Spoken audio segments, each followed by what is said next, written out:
Grab your hammer, tilt your camera, and head to New Mexico. We are taking on the next chapter of the MCU with 2011's Thor.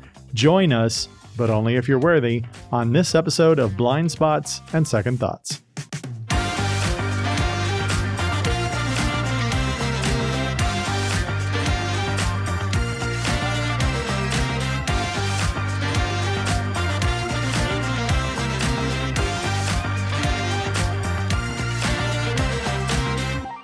Welcome to another episode of Blind Spots and Second Thoughts. I'm Dan. I'm Heather. And Heather, are you worthy to take the next step on our Marvel Cinematic Universe journey? In all honesty, probably not.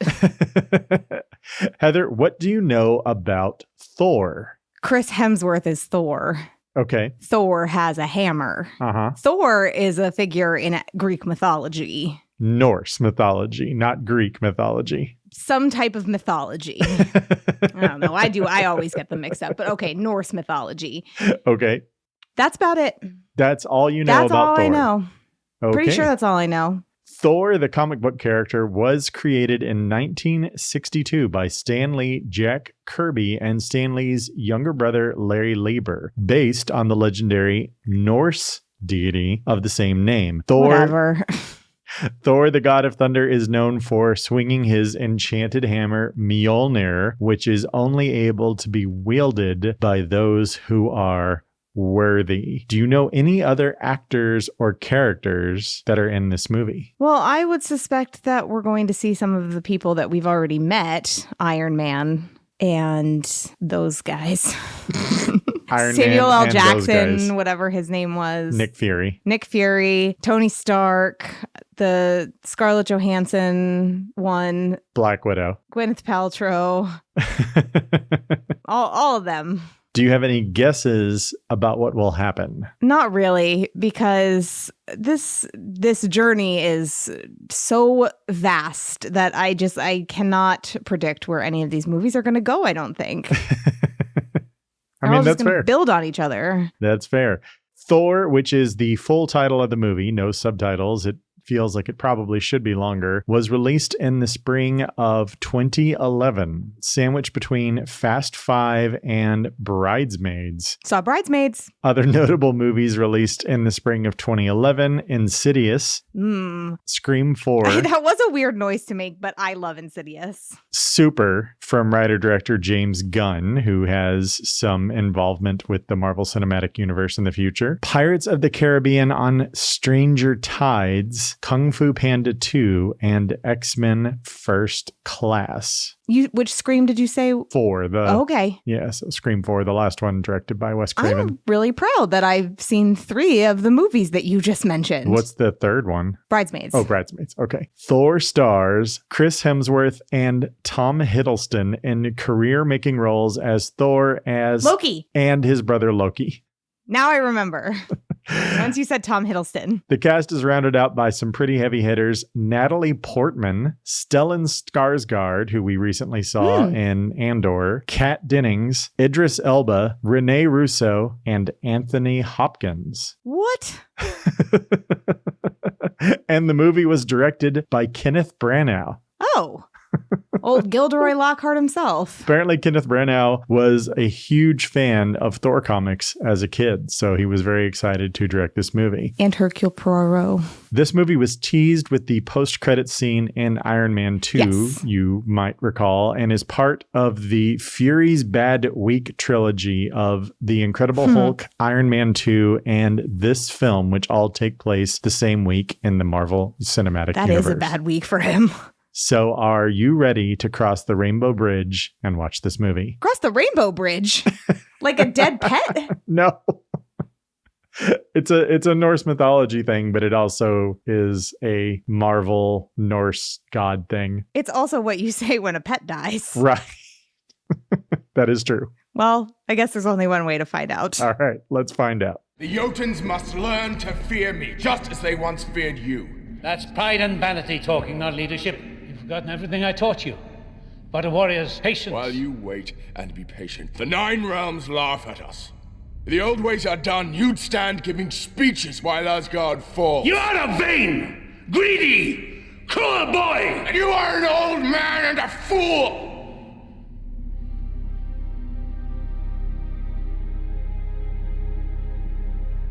Yes. I was a fool. To think you were ready. Father. Hey! Thor, Odin's son. You have betrayed the express command of your king. Through your arrogance and stupidity, you have opened these peaceful realms and innocent lives to the horror and desolation of war!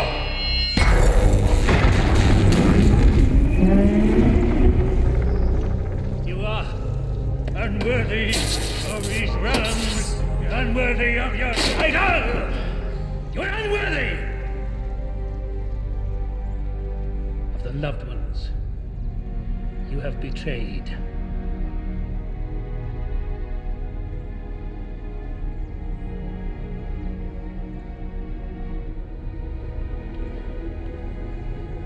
I now take from you your power.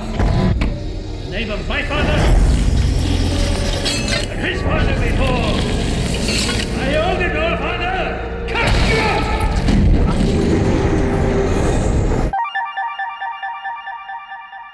All right, Heather. So that was Thor. What did you think? Honestly, I didn't love it. Really? I didn't hate it either. I was kind of bored.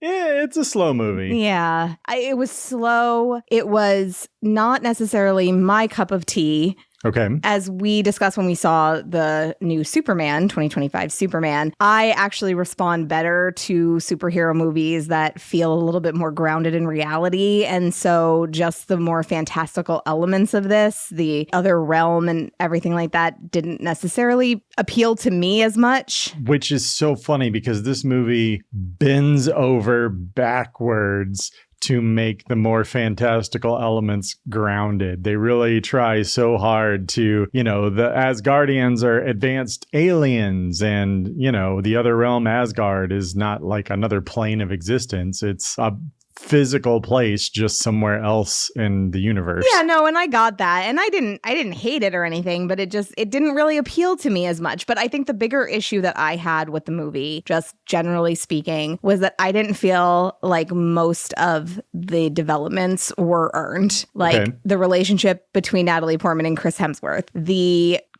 character development for Thor himself, from being a hothead to being a little bit more reasonable and learning the error of his ways, Loki becoming a true villain. All of it just felt like these are the story beats and now here they are. And it didn't feel to me like it unfolded organically.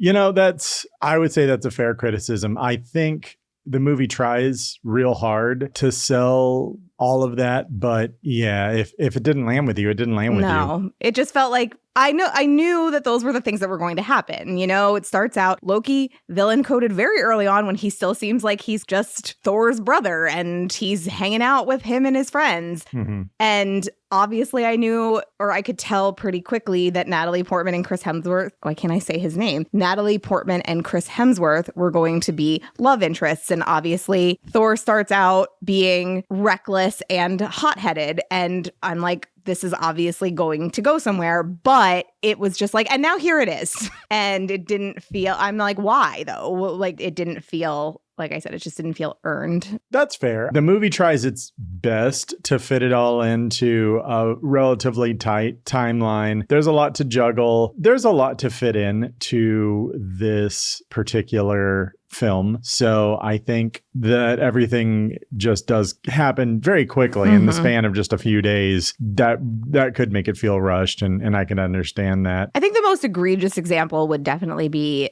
the love story aspect of it, because, and maybe this is just something that I'm particularly sensitive to, having consumed a lot of media that is aimed at women, so love stories are part of it. But Natalie Portman starts out being, she's science and she's competent and she's smart and she cares about her research. And then by the end of the movie, it's like Thor is her everything. And I'm like, why though? What has he done to make you feel that way? He's hot. That's it.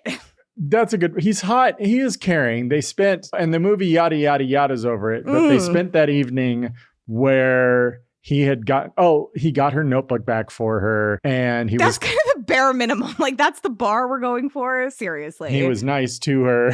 So is Stellan Skarsgård. He's hot and he was nice to her, and he's age appropriate. Well, no, because he's like 600 years old. Right. So, if you're going he by appears age appropriate. This is this is Twilight syndrome.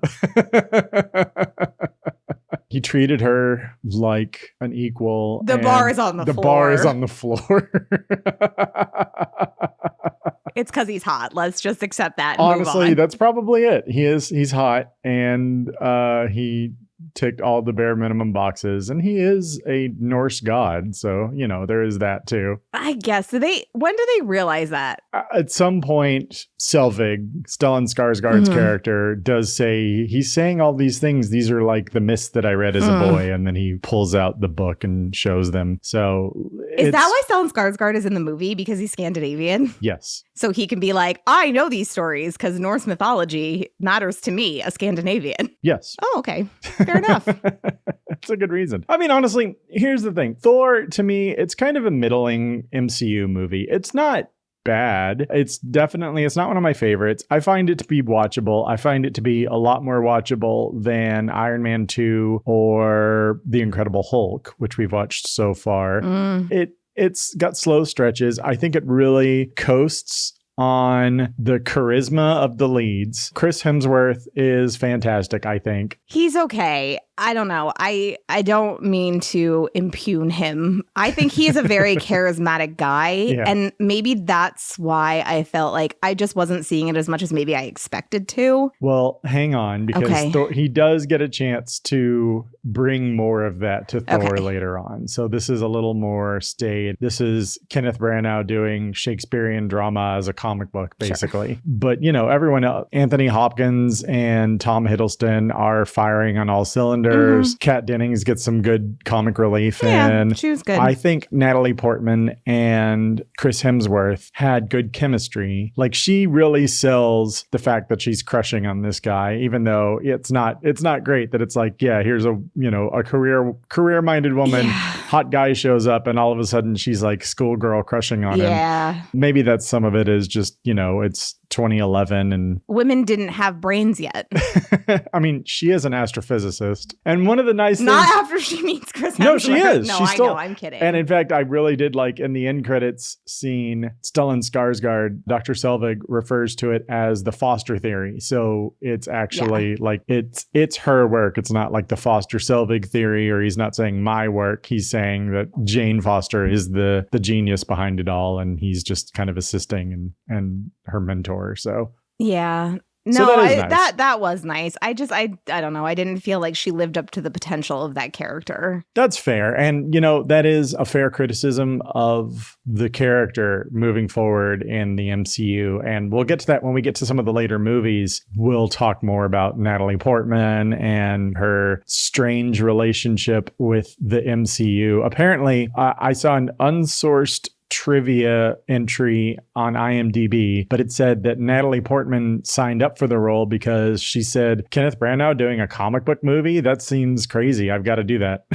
Well, that's a fair enough reason to do it. It is a fair enough reason until you realize that, we're building this universe that's going to have 100 superhero movies in it, and we're going to want you to keep coming back for it.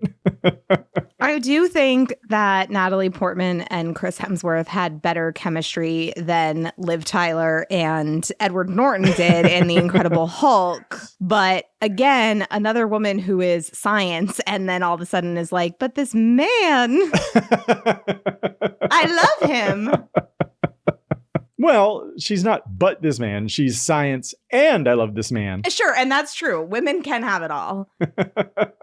I just wish he had done more than give her back her notebook. It's like, I don't even think he knew why she cared about that. He was just like, she wants this thing. I will get this thing for her. Problem solved. Well, now she loves me. He did stand up for her at the very end. He did say to the S.H.I.E.L.D. guys, you need to give them back all their stuff. That's true. Then we're cool. And that's fine, but that was at the very end. And she was already like... Well, he didn't have negotiating left. Yeah, that's true.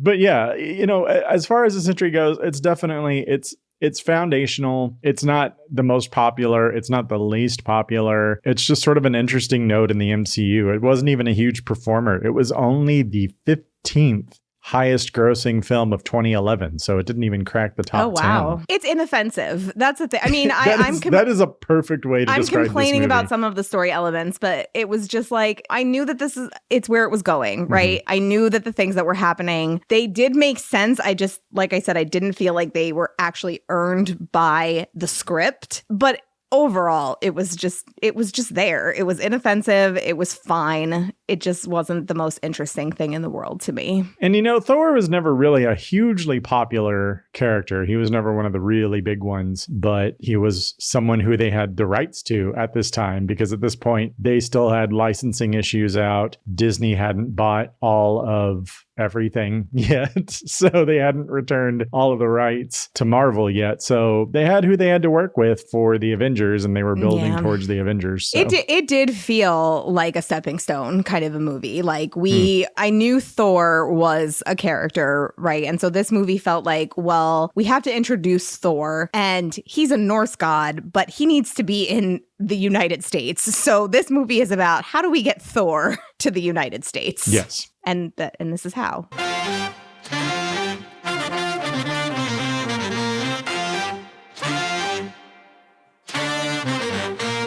So the movie begins, first of all, with a Paramount logo, which just feels weird these days because Marvel's been an independent studio for a very long time. So anytime you see another studio logo in front of one of these, it just feels weird. It begins in Puente Antiguo, New Mexico, which I did very little research, so I'm not even sure if that's a real place, to be perfectly honest. New Mexico is a real place, though. As far as I know, yeah.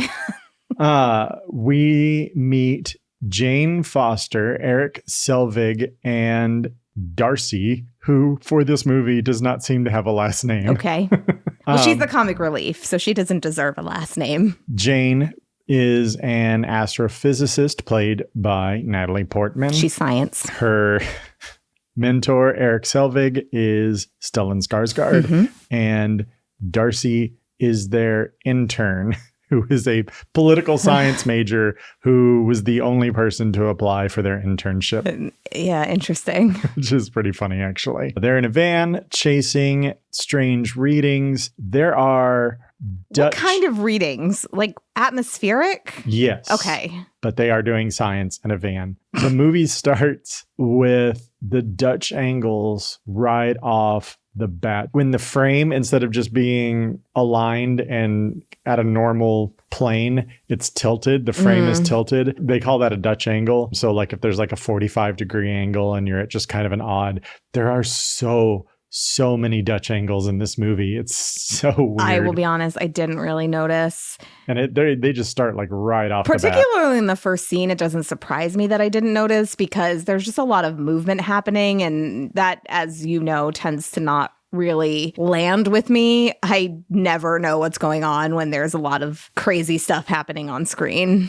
There is a big sky portal that opens up, and then Jane driving hits a guy in the dark. Darcy gets a really funny line off that she says, "I'm not dying for 6 college credits," which I thought was pretty funny. And then... That's a pretty good number of credits for her to earn for this. Yeah. And then they flash back to Anthony Hopkins narrating, and he starts setting up the traditional story of Thor. We recorded the intro immediately before watching this movie, and I immediately forgot that Anthony Hopkins was in it, and I did not recognize him. It was not until the end credits that I was like, oh yeah.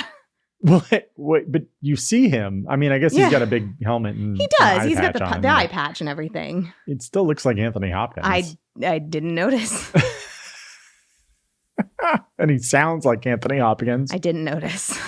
Okay. It's really interesting to be me. It must be. We see Odin's war against the frost giants. That'll come back into play later. Scary. The big old frost giants. We briefly meet Kid Thor and Kid Loki.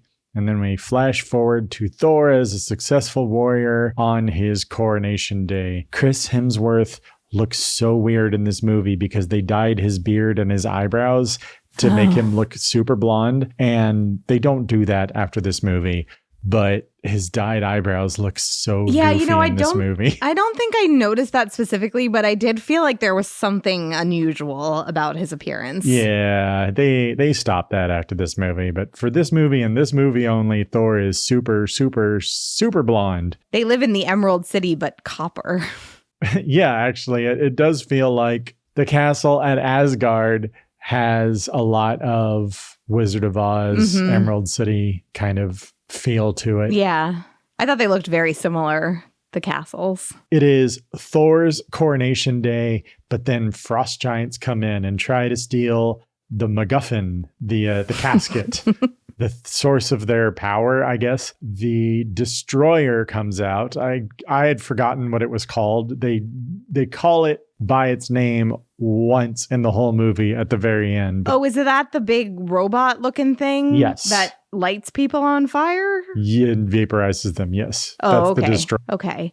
It felt like it was helping them in the one scene. Well, because it's an Asgardian thing. Oh, okay. It's Okay. Yeah, it becomes a bad guy when Loki is in charge. Right. Okay, that makes sense. So I was a little confused by that. So yes, the destroyer is summoned by Odin, who comes out, vaporizes the frost giants who were there. Thor wants to retaliate. Odin stops him. There's a dramatic table flip. Thor is very mad. Yes, angry. Thor then consults with his friends, the Lady Sif and the Warriors 3, who don't really have a lot to do in this movie. And to be perfectly honest, that continues along for the rest of the Marvel Universe. Those guys are so Viking. It is crazy. Well, one of them is anyway. The other ones, the idea... They are characters from the comics, so I've never read a Thor comic. I'm not really into it, but they are characters from the Thor comics. Thor fans would have loved to see them, I'm sure. I think the idea is they all are attached to a different sort of time period and myth, so that's why you've got one of them as a Japanese warrior, one of them looks like Errol Flynn, although Sif and Falstaff also just look like traditional Viking. I don't even know what any of their names were. Yeah. So there was Volstagg. I don't remember either. Which one is the curly redhead? That's Volstagg. Okay. Because I was a little disappointed. I saw him and I'm like, this guy's going to be crazy. I can tell. But then he really wasn't. It was kind of a letdown. Fandral, Hogan, and Volstagg. Okay. Yeah, no, gun to my head, would not have been able to name any of them. Their first appearance was in 1965. Oh, all right. Yeah, they've been around for a long time. They look good for their age. And Sif is Jamie Alexander's character, Lady Sif. Okay. We missed a really important point, which is that Tom Hiddleston is hot. You think? I think so. I'm drawn to him way more than Chris Hemsworth. That's Chris Hemsworth, funny. too pretty. That's it. Okay, so how do you fall on, I'm curious because... I also wonder about the Raylan Givens, the Timothy Oliphant, Walton Goggins line. I do think that there is a certain attractiveness to Walton Goggins. I do like Timothy Oliphant. He has a rough enough edge that he does not feel too pretty to me in the same way that Chris Hemsworth feels too pretty to me. And maybe it's just because I'm not into blondes, really. That's just not ever really been my thing, blonde guys. So maybe that's part of it. I don't know, but I just feel like, I don't know, because Thor dump out all my bottles of Sun in now. Thor is obviously a little rough around the edges in that he is a hothead, as I've said several times already, but I don't know. But Walton Goggins also hot. Okay. Yeah, no, there's something it's like the Benedict Cumberbatch effect. It's like when there's a little bit of a weirdness to their face. I'm like, not you. You don't have a weirdness to your face, but celebrities. I'm like, yeah, no, I see it. They're hot. Yes. So also Loki, played by Tom Hiddleston, who will have a larger part in the MCU. Minor spoilers. I assume you probably could have guessed that by the big thumbnail for the TV series titled Loki with Tom Hiddleston's face on it whenever we see it on Disney. When we were talking about the movie before we watched it and you asked me if I knew any other characters, the minute you said Tom Hiddleston, I was like, oh, right, Loki, because I've seen that thumbnail. I love Loki's face when Odin and Thor are arguing about retaliating against the ice giants, and he's like, his head is sort of volleying between them, and it's just really funny. I don't know if you noticed it. Tom Hiddleston is fantastic. He's very expressive. He's perfect casting. At one point, he was in the running for Thor, actually. Oh, really? And that would have been, I feel like he's perfect as Loki. Yeah, no, I don't think that would have worked. Was Tom Hiddleston the one who was in Life of Chuck? Yes. Because I always confuse him and Michael Fassbender, as I believe I said when we saw Life of Chuck. That's funny. Yeah, I mean, they are both high-cheeked Englishmen, so I can understand why you might. But yes, Tom Hiddleston is the one who dances in Life of Chuck. He was really good in that. Titular Chuck. Yeah. Okay. Just making sure. When Thor first appears, adult Thor first appears on the screen, I did note, is that Larry Hemsworth's brother? That's a reference to The Good Place. Yeah. So couldn't help myself. That's pretty funny. Was this his first big role, Chris Hemsworth? This was his real, like, he had big roles before. And in fact, some things like he shot Cabin in the Woods was shot before this because it got sat on by the studio for a long time. And he had shot the Red Dawn remake, which didn't really make a big splash. So he had movies before. I think the role that people really first noticed him in was 2009 Star Trek. He played Captain Kirk's dad in the beginning of the movie. They have a whole thing. And Captain Kirk played by Chris Pine. Yes. In those movies. That's too many Chris's. You can only have one Chris per movie. No, there were two. Ugh. There were two, but one gave birth to he didn't give birth. He did that well. It is Star Trek really changed. That was his first big thing that people really noticed him in. But yeah, this was his first real starring role and his first people noticing him. So Thor, his friends go to see Heimdall, played by Idris Elba.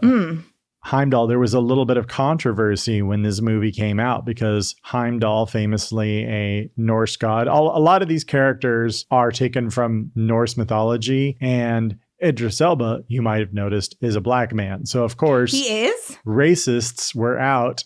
As they always are. In spades, complaining about Heimdall being played by God, not Nordic looking person. Pull my eyeball muscles, rolling them as hard as I am. Even though these are fictional versions and they're aliens. This is a comic book movie, nerds. Right. Racist nerds, get over it. Yeah, racist nerds, get over it. We can quote you on that. Yeah, I'll go on the record. So they go to see Heimdall. Heimdall lets them leave because he wants to know how the frost giants slipped by him. There's some mystery there. Is he blind? Is that like part of the character?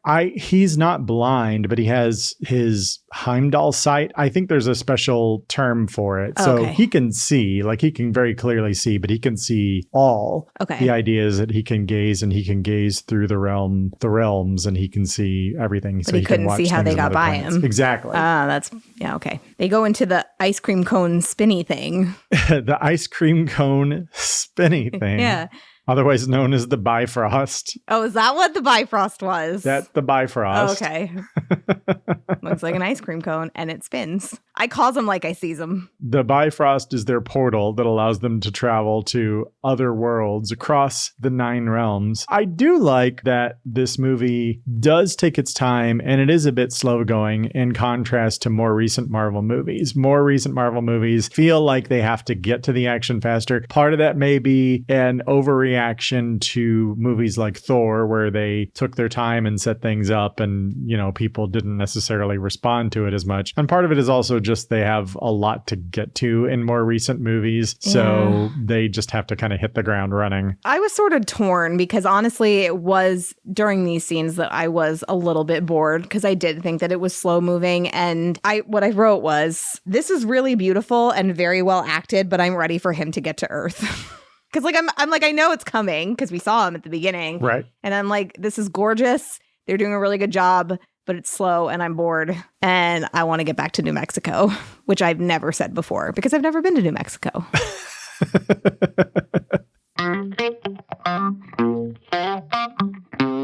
So Thor and friends take the Bifrost, aka the Rainbow Bridge, to Jotunheim, the frost giant world, which kind of sucks, actually. It's basically just ice spikes everywhere and not really a lot of infrastructure, and the ice giants are all just kind of hanging out, not really doing anything. They're like gargoyles. Yeah, they're just sort of hanging out. Frost giant world kind of sucks. Maybe they should have let Loki destroy it in the end. Thor and his friends pose up a little bit, but Laufey, the king of the frost giants, decides to let him go. Laufey, is that spelled Laufey. Laufey? Yeah, like the singer? Mm-hmm. Okay. Is that where she got it from? I assume, since she's... Oh, she is Scandinavian. She's Icelandic, yeah. Icelandic, okay. One frost giant insults hothead Thor, so then a big fight breaks out. It's the first action scene of the movie. I don't love this action scene. I kind of felt like you with action scenes where it's just like, yay, punching and sword. It's also, it doesn't help that it's in this miserable looking frost giant world. So the background, it's dark. There's not any fun scenery to look at. There's weird Dutch angles all over the place. So we're just watching people we barely know fight a bunch of frost giant CGI dudes. I don't really care about any of them yet. And also, on top of all of that, it's kind of annoying because I'm like, really, Thor, you're that easily provoked? Grow up, man. Like, you got one insult and you're like, now I'm going to destroy everything. I don't respect that. That's fair. The one important... Like, I don't care if you win or not because this is stupid.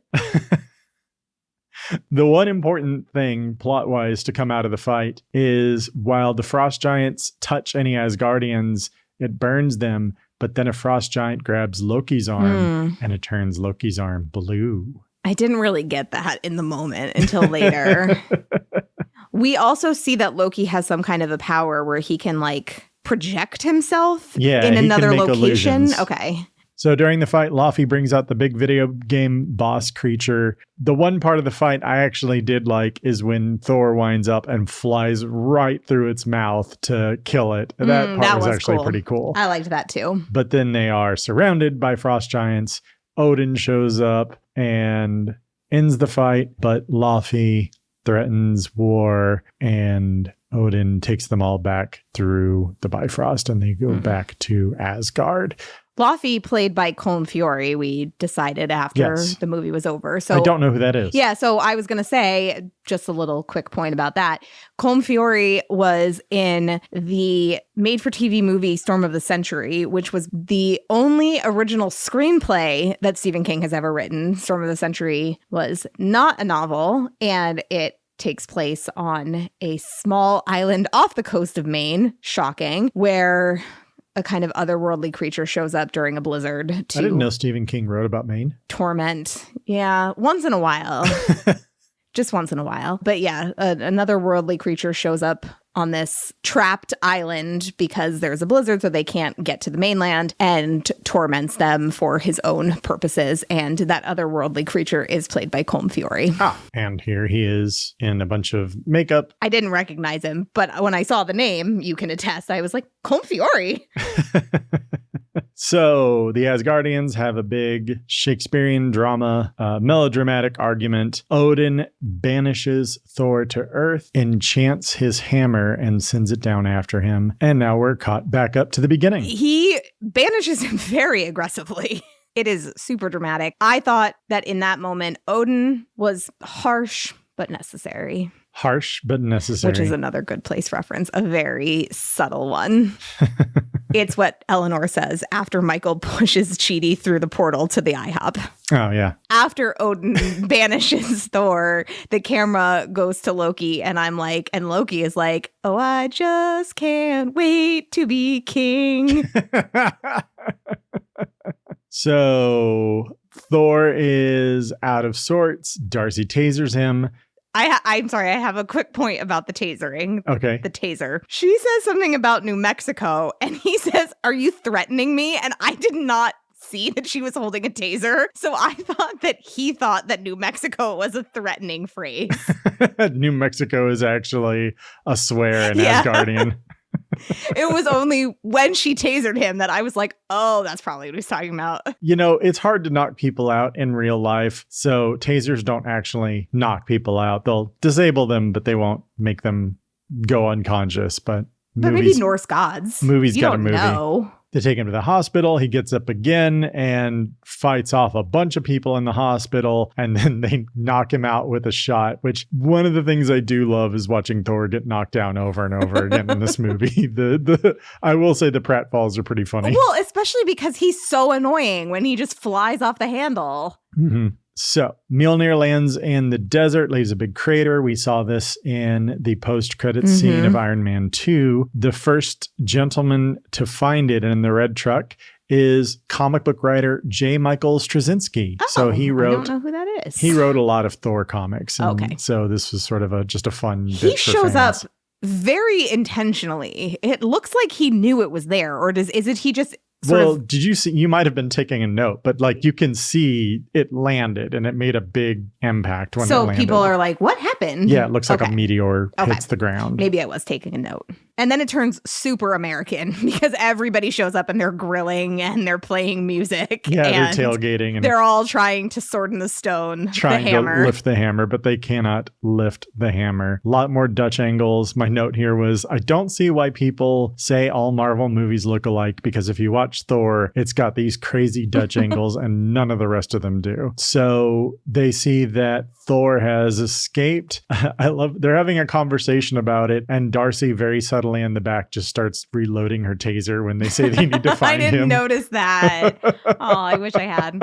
They just say, we need to find this guy, and Darcy's just in the back seat, and she goes, okay. And she picks up her taser and starts quietly loading it. I love Kat Denning. She's very funny in this. And then Jane just backs into him with her car again, which is also funny. And I saw that coming because they're in the car and they're saying, so we're just going to look all over New Mexico for him. And I'm like, he's going to be right behind them.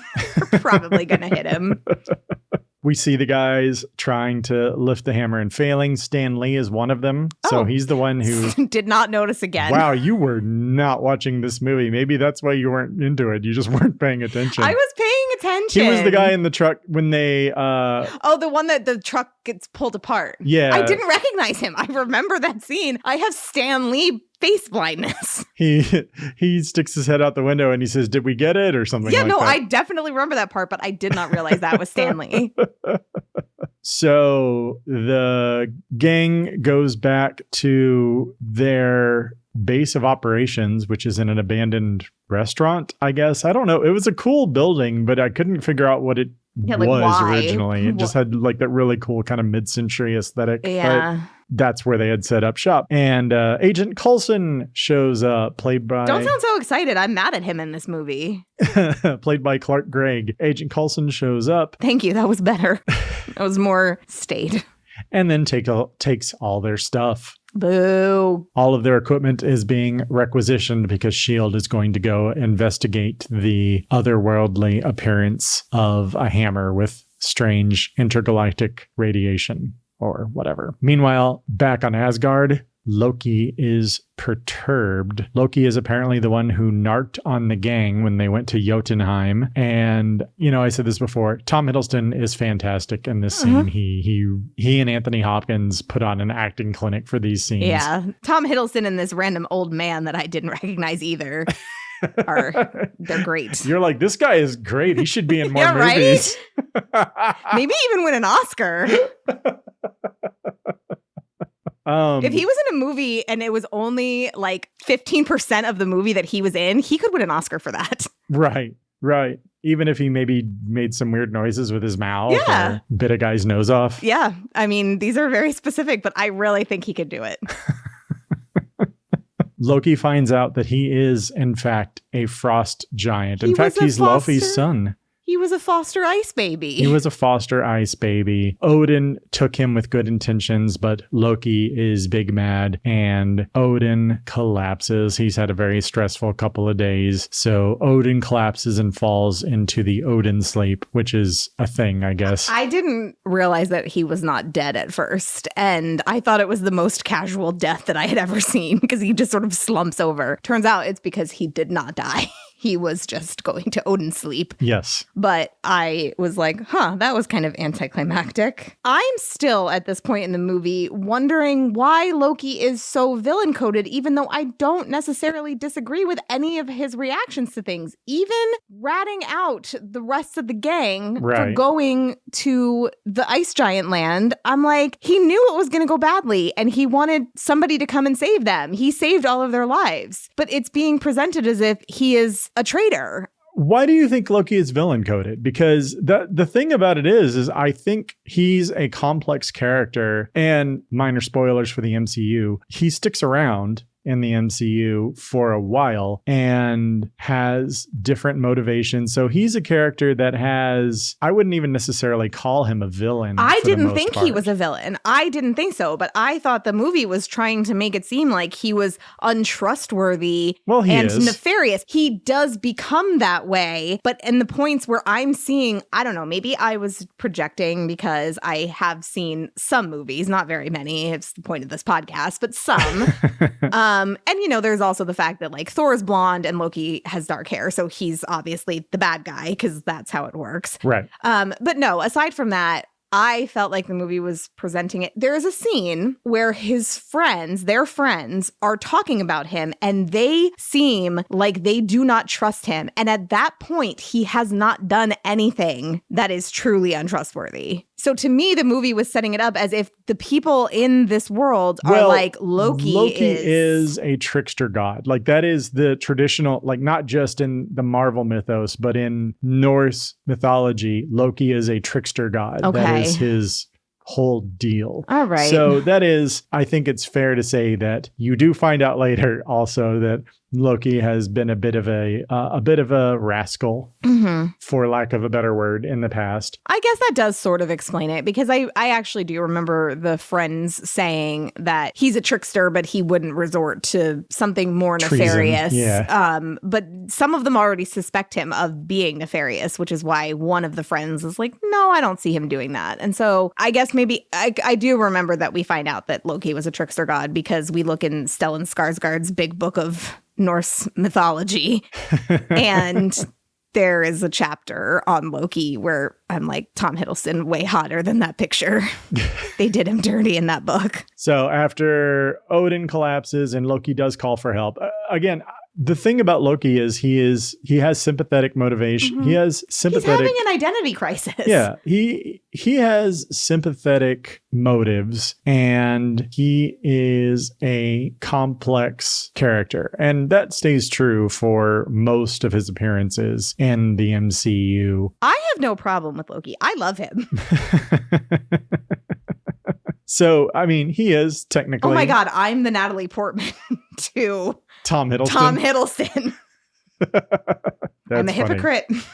Well, there you go. Back on Earth, we have Thor being a fish out of water, but picking things up quickly. A rude fish out of water. He desperately needs to learn some manners. He smashes a coffee cup so he can get more. I think that's funny. No, it was funny, but I was still like, Thor, you need an etiquette class. Another! And he smashes it. He's like, I enjoyed it. I want another. That's what you do. Yeah, I think Natalie Portman says, well, why didn't you just ask? And he's like, I did. That's what I just did. Thor overhears someone talking about the hammer, so he sets off to get it. I absolutely love, one of my favorite running gags throughout the Thor movies is Darcy calling Mjolnir Mew Mew. Or just mispronouncing Mjolnir. She's like, Mew Mew.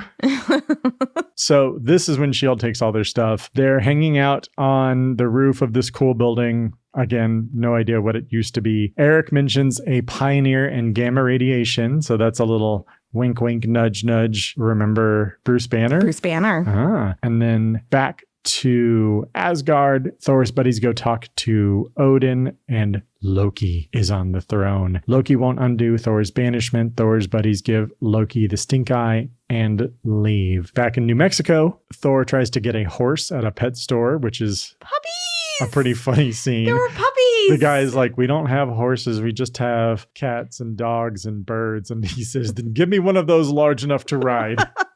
Thank God Natalie Portman shows up, because otherwise he would have been trotting across the New Mexico countryside or desert side, I guess, on like a black lab. A Great Dane. A Great Dane. Yeah, that's better. So Jane gives Thor a lift to the crater. They banter. This is when they have to really sell their romantic connection. And apparently you weren't buying. They were selling, but you weren't buying. I do think Natalie Portman is working overtime to try and sell their chemistry. Yeah. Hemsworth is very charming, and she's just kind of like, hee hee hee hee. Yeah. Thor and Jane observe the S.H.I.E.L.D. camp. We have the introduction of S.H.I.E.L.D. agent Jasper Sitwell. He's not really named in this movie. Is that Jeremy Renner? No, that is not Jeremy Renner. Jasper Sitwell is played by Maximiliano Hernandez in the MCU. Okay. So that guy, I don't think they give him a name. He's just one of the S.H.I.E.L.D. agents who's there, but he comes back. So this is the first appearance. Spoiler. Of Agent Jasper Sitwell. Thor goes ahead and charges into the camp, takes down a bunch of dudes like a video game. This action scene is a lot more fun, I think, than the last one. There's it's fine. We do see Jeremy Renner around this part. This is when, Coulson calls for eyes up high, and you see someone off screen going and looking at a bunch of different guns, but then grabbing a bow and arrow. That was the indication that Jeremy Renner shows up as Hawkeye. So one of the future Avengers. Mm-hmm. So this was a surprise cameo and fun for people watching the movie for the first time. Oh, okay. Clint Barton is the character's name. So they refer to him as Barton, and they don't ever refer to him as Hawkeye, but just calling him Barton is enough. And the fact that he's a guy with a bow and arrow is enough for people in the comics. The Hawkeye part always kind of feels like a weird insert to me. Like, it almost feels like he doesn't interact with anyone except Coulson over the radio. And I always wondered did they shoot his scenes like after they were done with photography? He was alone in his little cherry picker. Yeah. He doesn't show up for the rest of the movie. They don't mention him for the rest of the movie. He's just there, and he just has a couple of random shots, and most of the shots are just looking up at him in a cherry picker. It's like this was shot separately written all over it. It really does. They have the big old video game boss dude at the end, and Thor takes him out with a very impractical double kick, but it does look cool. Thor makes it to the hammer, but he is not yet worthy, so he can't lift it either. So then there's a dramatic slow motion rainfall and sad music. Thor gets taken into custody. He gets interrogated by Agent Coulson. I remember this scene. This was the trailer scene, and it actually worked really well for the trailer because it just opened up with Clark Gregg interrogating this big blonde guy and asking him, like, who are you? You know, are you a mercenary? What are you doing? Where did you come from? And it shows him beating up all the Thor dudes or beating up all the S.H.I.E.L.D. dudes. And then it cuts back to Thor on Asgard and all of the other Thor stuff. So it's actually cool. It was a very effective way to sell the movie, I think. Loki then comes to visit Thor in a really dapper little outfit. Yeah. If nothing else, Loki is probably the sharpest dressed person in the MCU. He was great. He lies and says that Odin is dead and is a total dick to Thor just to torment him a little bit. Leaves on his way out, tries to lift Mjolnir, but he can't either. And then Eric Selvig comes to pick up Thor and drops the Donald Blake alias. Donald Blake is a reference to the comics. For a long time, Thor had kind of a Shazam thing going on where there was a Dr. Donald Blake and he would summon the power of Thor and then transform into Thor. Was Donald Blake not the name of Natalie Portman's ex-boyfriend? It was. They picked Donald Blake because they knew they had his information and they could forge it. Okay. Was he dead? No. Okay. That's illegal. Yes. Yes. Identity theft is illegal. This is the legal podcast now. Right. They forge an identity for Thor using Donald Blake's credentials, but S.H.I.E.L.D. very easily sees through it, but they decide to go ahead and let Thor go anyway because Coulson is curious about what's going to happen. On the way out, Thor grabs Jane's notebook. Thor and Eric bond over drinks and they get those fighters. Drinks at the bar. so fast. Stellan Skarsgård orders 2 Boilermakers. Yeah. And they immediately are put down in front of them. The bartender is a fast pourer. What can you say? Then they have a chugging contest, basically. And apparently it was a big deal that the Foo Fighters song Walk is in this scene because Kenneth Branagh really liked the lyrics and found it appropriate. Oh, apparently. Okay. Meanwhile, on the other side of the universe, Loki travels to see Laufey. Loki conspires with the frost giants, supposedly. Well, we find out that he let them into Asgard, we find right? out that Loki is the one who let the 3 frost giants in on Thor's coronation day, mainly just because he wanted to mess with Thor just a little bit. But instead, it ended up working out very, very well for Loki, and he just ran with it. But now he wants to be permanent king, so Loki conspires with the frost giants to murder Odin, and he says in exchange he will return the casket to them. They really want the casket back. Your foster dad. Loki returns to Asgard, and Heimdall is suspicious. Thor carries drunk Selvig back to the trailer. I love the line, "We drank, we fought, he made his ancestors proud." Then this is another scene where Thor and Jane are bonding, and the movie's trying real hard to sell you on their romantic relationship. This scene made me laugh because he comes into the trailer or wherever they are, and she is so embarrassed that she was eating cereal that she puts a full cereal bowl into a cabinet. And I was like, is that embarrassing? Because I love cereal. And then she's like, that's not Do where I that repulse you as like a romantic partner when I eat cereal? No, not when you eat cereal. Why I oughta. I was happy for Kashi's sponsorship deal. It's not just cereal. It is Kashi prominently displayed. So Thor's friends are perturbed. They are summoned to Heimdall. Heimdall has sworn that he won't let anyone through the Bifrost, or he won't. He swears that he won't use the Bifrost for anyone, but he just leaves the sword behind, and the sword goes ahead and activates itself. So he, lets Thor's friends down to earth on a technicality. The ice cream cone spinny thing. Thor is helping cook. So domestic all of a sudden. Yeah, well, they have to sell his return to humility. The fact that he tried to lift Mjolnir and couldn't, that's his low. That's his bottom. Sure. And he thinks his dad is dead. He thinks he can't return to Asgard ever. So he's very sad about that. Thor's friends find him. My dad died, and it did not make me want to cook more. Thor's friends find him. They tell him the truth about Odin. Heimdall figures out Loki's treachery, but Loki freezes him before he can attack using the casket. The destroyer lands on Earth. S.H.I.E.L.D. sees it. Someone says, "Is that one of Stark's?" To which Coulson says, "I don't know. That guy never tells me anything." Canonically, it has been a week since Coulson just left Tony Stark to go invent an element in his under house arrest. He never tells me anything. You need to give him a little bit of space, dude. But it's like, you were literally just there. One of the S.H.I.E.L.D. guys that's, I guess, keeping an eye out on what's happening has a full iced coffee, and I love that for him. So the destroyer starts wrecking shit. The warriors square off against it, but Thor doesn't have powers, so he just helps evacuate. The 7-Eleven gets annihilated. This is a fun example of product placement destruction. I believe, I'm not 100% certain on this, but I believe that was added in post because 7-Eleven was like, how can we get ourselves? They had a merchandising deal with the movie and for cross promotion, so they went ahead and just added the 7-Eleven in digitally to shots where it was appropriate, and then destroyed it.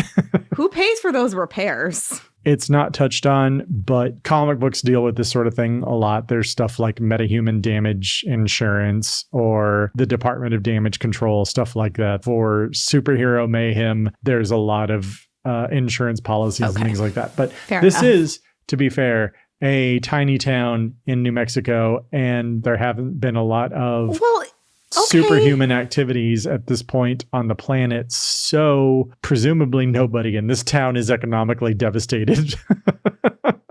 If it's a small town, there's only one 7-Eleven. They need it. The people need it. No, they did.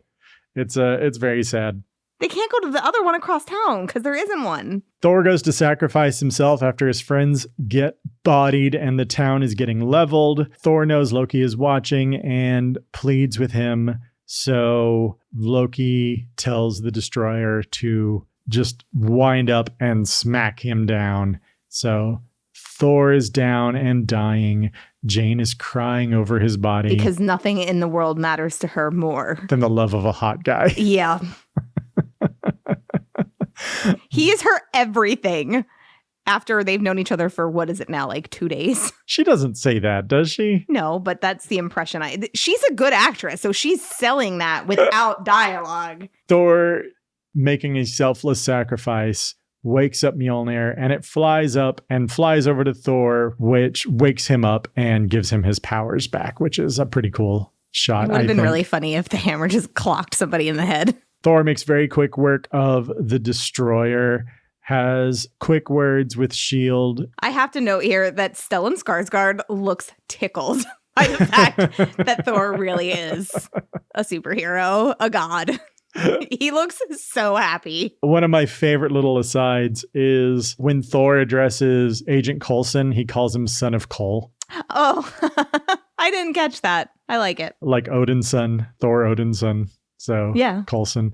Back on Asgard, Loki brings Laufey and a few frost giants in. Laufey goes to kill Odin, but Loki betrays him. It's a triple cross. Ah! Loki's plan was to have the frost giants get caught trying to assassinate Odin and use that as an excuse to genocide all of Jotunheim. So that was Loki's plan all along. He didn't actually want to kill Odin. He only ever really wanted Odin's approval, which is kind of sad. It is kind of sad. I mean, genocide is never the answer, but I get it.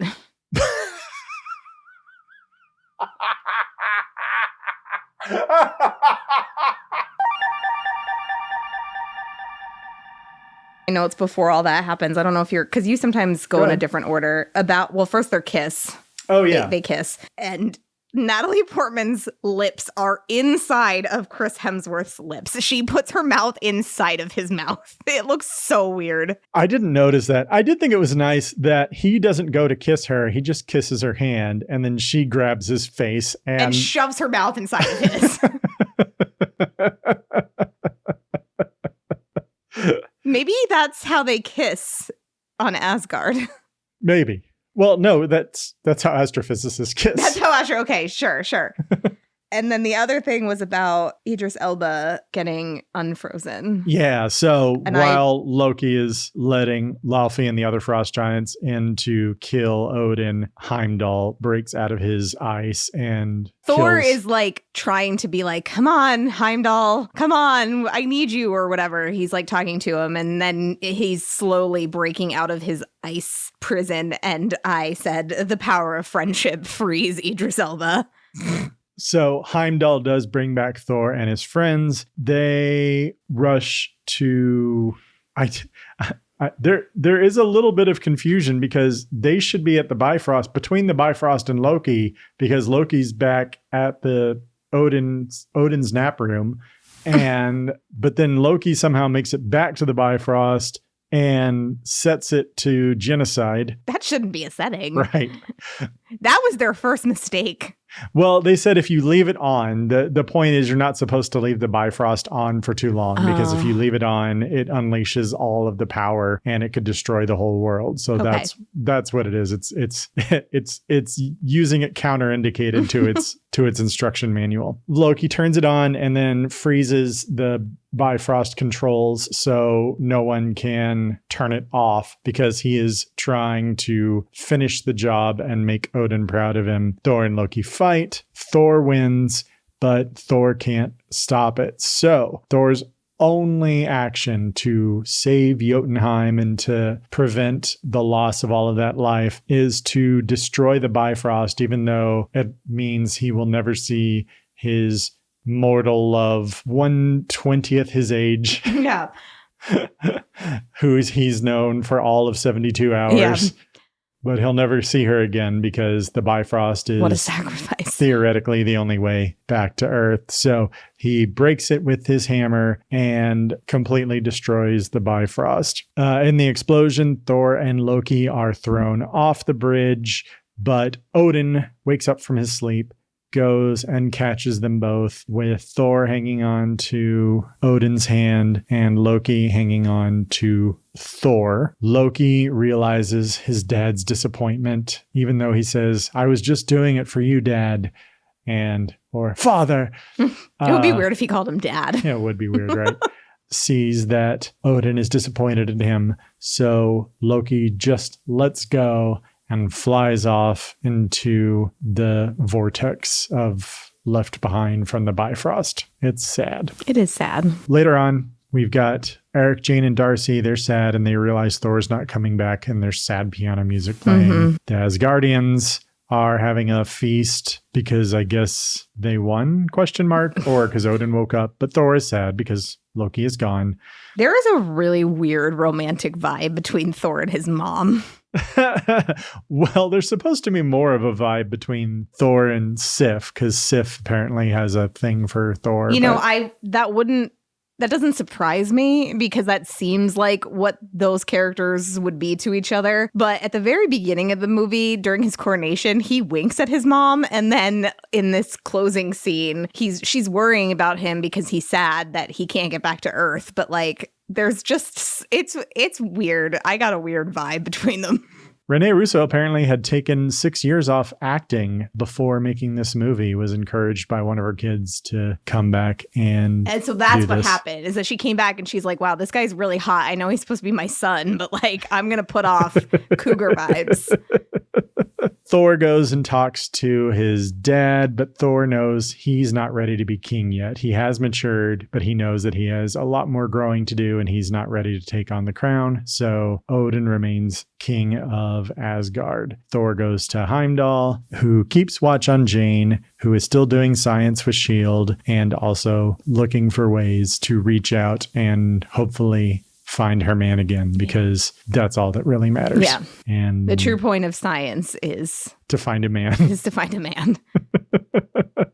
If you're lady science, find man. Yeah. Man science, shun women forever. And that's the movie. Starfield credits. Apparently Thor will return in the Avengers. But it does say Thor will return in the Avengers. And then we have our post-credits scene with Nick Fury. Yay. Samuel L. Jackson showing up as Nick Fury, talking to Eric Selvig. Uh-huh. He opens a suitcase and I was like, are we not going to see the inside of this suitcase? Is that what we're doing here? Because Samuel L. Jackson. Yeah. No, you see the inside of the suitcase. There is a mysterious glowing blue cube inside. I wonder what that will be. And Eric Selvig looking at it, but then we see Loki show up in a reflection and he says, well, I guess that's worth a look, and is manipulating Eric Selvig into saying, puppeteering him. Yes. So, I wonder what's happening there. I guess we'll find out. I guess so. I had one stray note that did not come up organically, and I don't remember exactly when I wrote it, but it was during a moment where we're seeing Loki coming to terms with the fact that he was born as an ice giant. And I said, is this where they got the idea for Frozen? Loki, but more sympathetic and blonde. For what it's worth, I think Frozen is like they took a Scandinavian fairy tale, and it's one of those where, like, you know, if you squint, you can still see the original origins of the Scandinavian fairy tales. So I believe there might be some overlap there. Yeah. Yeah, that makes sense. When it's cold, like 9 months out of the year, you gotta... Yeah.